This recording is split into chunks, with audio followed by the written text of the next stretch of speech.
Here she comes, Auntie Ezzy. How are you? Hi team, how you going? I'm going well. I Loving your lives. Your lives are good. thank you. Lives are Yeah, good. How you going? yeah, good. I just thought I'll jump up and put myself on silent to pump up the numbers, but I just want to listen. I don't have much to add.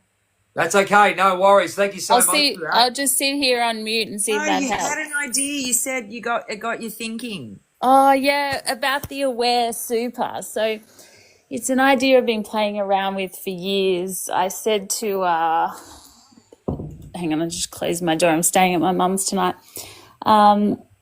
With children in the state foster care system, I said to the department, like, what's your plan for this housing crisis? Because I've got pretty good foresight, I'm pretty gifted in that area, and I feel like it's going to get 10 times worse. So I don't want foster carers to be in a position where they can't care because, they can't get the rental, and they can't list the kids on the rental because, they're worried that they won't get chosen over, say, like a double income, no kids.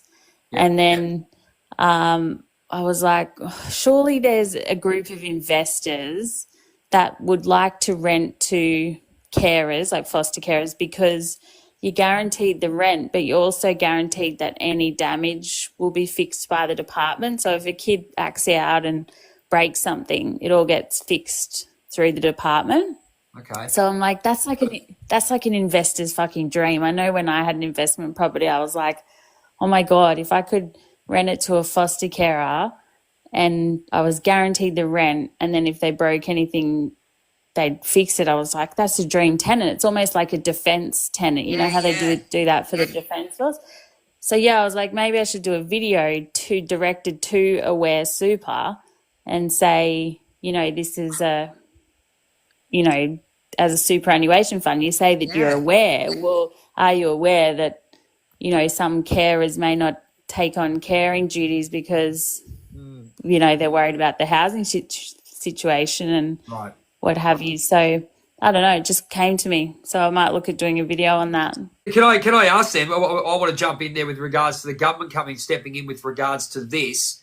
If we're looking for the future, we're talking about super, we're talking about people, as Mr. Chief Disruptor said, we're all going to be on the age pension at some stage. We want to make sure we have enough money to live, right? Which is fine. That's why I've invested gold, silver, all right, and Bitcoin. And that's what I've done my research and gone for that. What's your thoughts with regards to the government's involvement with regards to this housing? Do you think they're going to get involved? Do you think they'll disrupt it with the amount of people they're trying to bring in? All those kind of things. Do you think it's going to be a bit of a disruption with that? Auntie, yes, that was directed at you. Sorry. Yeah, no worries. So nobody had any supply, like nobody has any solutions for supply. Right. So that's what I just kept saying. I even said that to Rennick. I'm like, yeah, that's all well and good, but it's not, there's no supply solution here.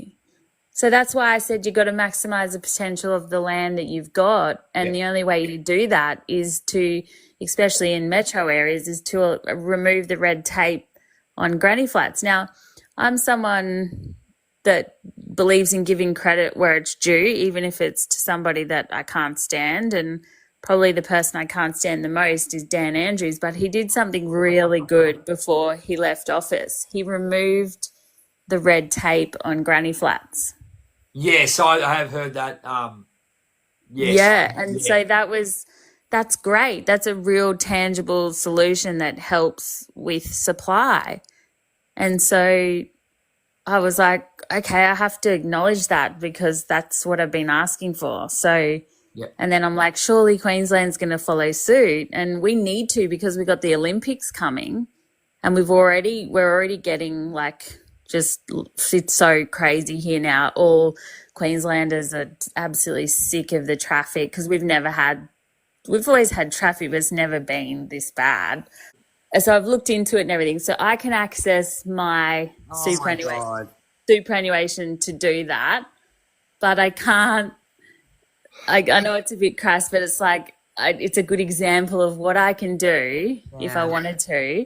I can access my super no problem because it's medically necessary, but I can't build a granny flat on the back of my house, and I could then rent it to a young person coming out of a foster care scenario. They could have Humanitarian you are. I love it. they You're a humanitarian. they could have their own little tiny home to themselves, their own place.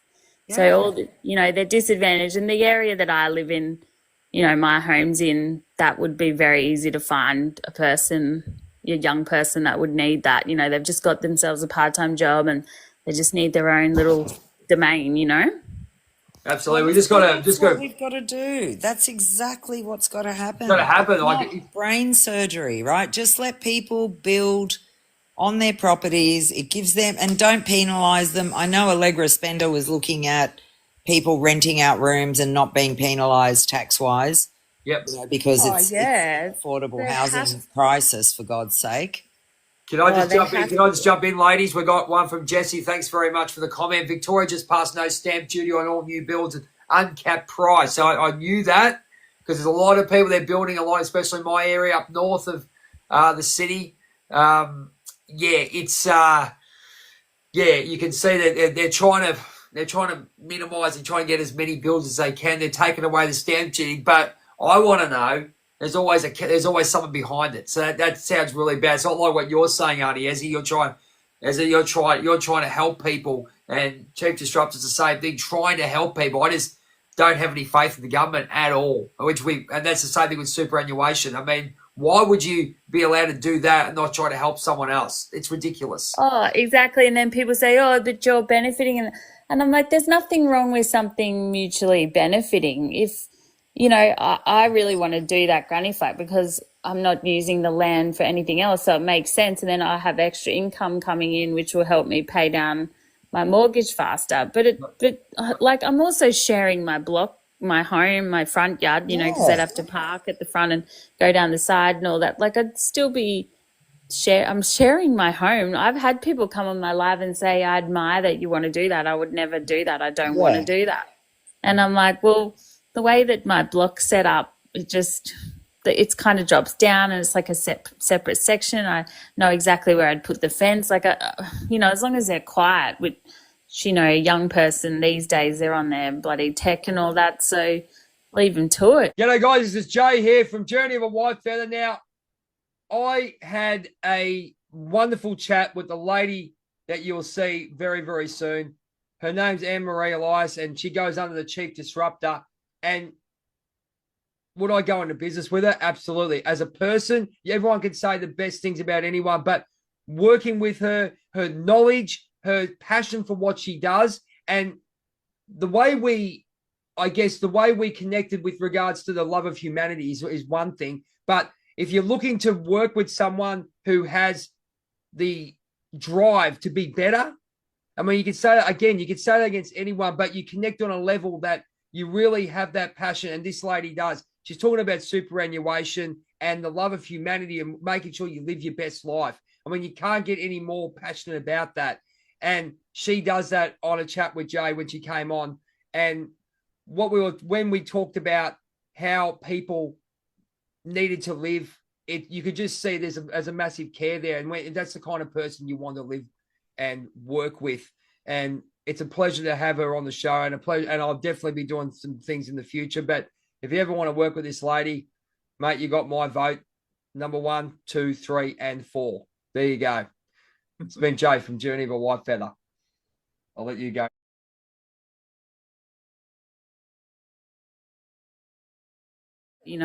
Absolutely. Yeah. It's a big thing. As I said, getting back, I said we're looking for future, whether it be self-managed super funds, I think, or just trying to remove your super to do the best you can. But then I'll go back and play devil's advocate. If you take that money out to help someone else, what's going to happen? We're going to end up what myself and Chief Disruptor said, that you're not going to have enough money to retire on, because we don't we look at the cost of living and all this other garbage that's going on. The government doing what they do best is right hook, left hook, right hook.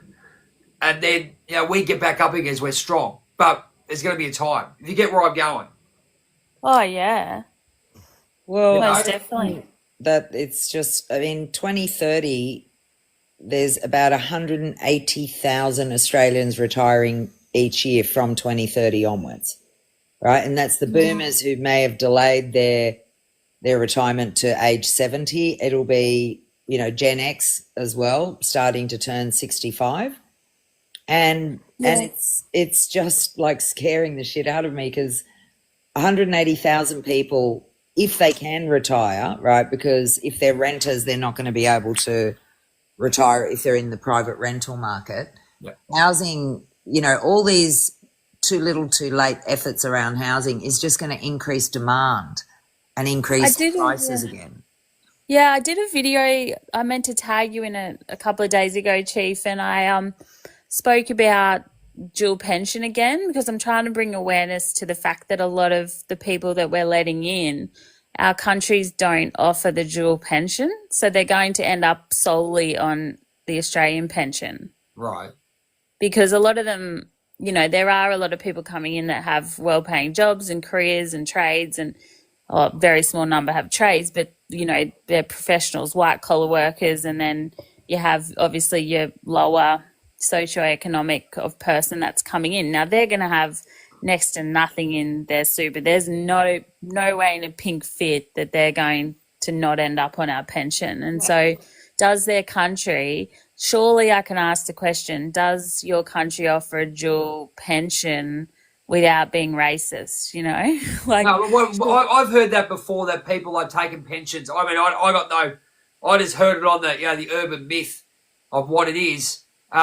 Just quickly, okay, Miss Mimi. No, they don't have pensions in India, and any refugee, like, obviously their countries are shit, so they won't have any pension from that country. So a lot of people will be reliant on the Australian age pension alone. 600 grand, ladies. and I need to. Sorry, 600 grand is a stamp duty. Anything under 600 grand, we don't pay stamp duty in Victoria on new builds. What can you buy for under 600 grand these days in anywhere? Oh, it's all about the land.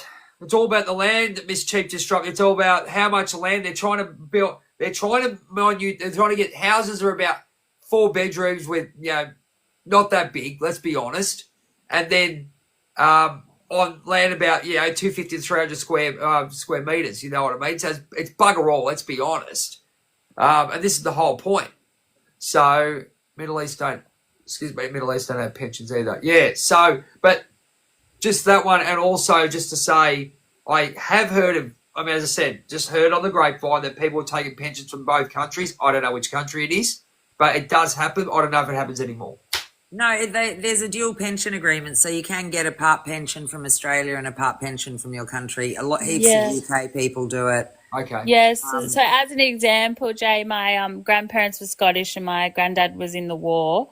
Okay, and so he got, they both got a type of British pension, but then a special one because, you know, they acknowledged he was a veteran. Oh, that's great. Well, that's the kind of people that should be getting it. It's awesome. That's great. Yeah, exactly. So they were always really comfortable, and we've all got Chief Disruptor to thank for that, because it was her dad that implemented that policy. And this is what I try to tell people. I'm like, a good, when you see that your grandparents never wanted for nothing, they were just comfortable, they owned their home, they were never robbing Peter to pay Paul, they just always had enough, you know, and for such beautiful people that had given so much, and you're like, that's exactly what you want for them. My grand never worked. My granddad always, you know, was a very traditional family, and so like they wanted for nothing, and so they really benefited from that great policy, and that's Chief's dad. And so that's what I say to people, like a great the right policy. And they all hang their hat up on Medicare, and we're like, you can't, that's actually what we pay them to do, is to come up with solutions such as Medicare. That's what we pay them for. Absolutely. So when we paying the money for, Spartacus is spot on, right? He said, we won't have a pension in 20 years' time. No, we probably won't. We'll probably have a universal basic income and then a universal basic pension. Because if there's not enough jobs, right, because AI and technology has overtaken a lot of the menial jobs and whatever, what are people going to do? And exactly. I actually raised it when I was working in Parliament a few years ago. Are we going to start thinking about having a robot tax? right? Or a displacement tax. So every time like machinery or whatever displaces people, there'll be a tax that they have to pay anyway to Oh, support the yeah. people that they've displaced, right? But it's all too much for politicians to think about that. On that Yeah. note, ladies, we'll call it a night. We might make this a regular, maybe once a month, once every couple of weeks. Get this up and running, maybe on a Monday. Have a bit of a chat. Thank you, Al Capone, Cool Club, for coming on. Thanks. Thank you so much. Lovely to meet Thanks for letting you. us up. Please share out. Please share. Ladies and gentlemen, this has been, I don't know, the Freedom Revolution, whatever you want to call it, with us, what we're talking. But look, thanks very much for sharing. Thanks very much for joining us. We will be back. If you want to have a comment, shoot a comment down below, or shoot one of us a message. If you want to come on as a guest, we'd love to have you as experts on. Get as many people as we can on. It'll go for an hour. We're not going to go for too long. Get in, get out, do what we need to do. Spread the word, financial literacy. These ladies here have already said exactly what they do, and they're doing a wonderful job of getting the information out. So thank you so much for being a part of this first live, first of many. We look forward to seeing you very soon, probably next week or so. Thanks for having me. Keep rocking Much on, guys. appreciated. Remember, freedom, Night, team. choice, accountability, awareness, and always have a voice, ladies and gentlemen. Take care. See you later. Thank you. Love your work, mate. See ya. Bye-bye. Bye-bye. Hi, I'm Anne-Marie Elias, also known as the Chief Disruptor, and I have had the best pleasure of working with Jay, Journey of a Whitefeather.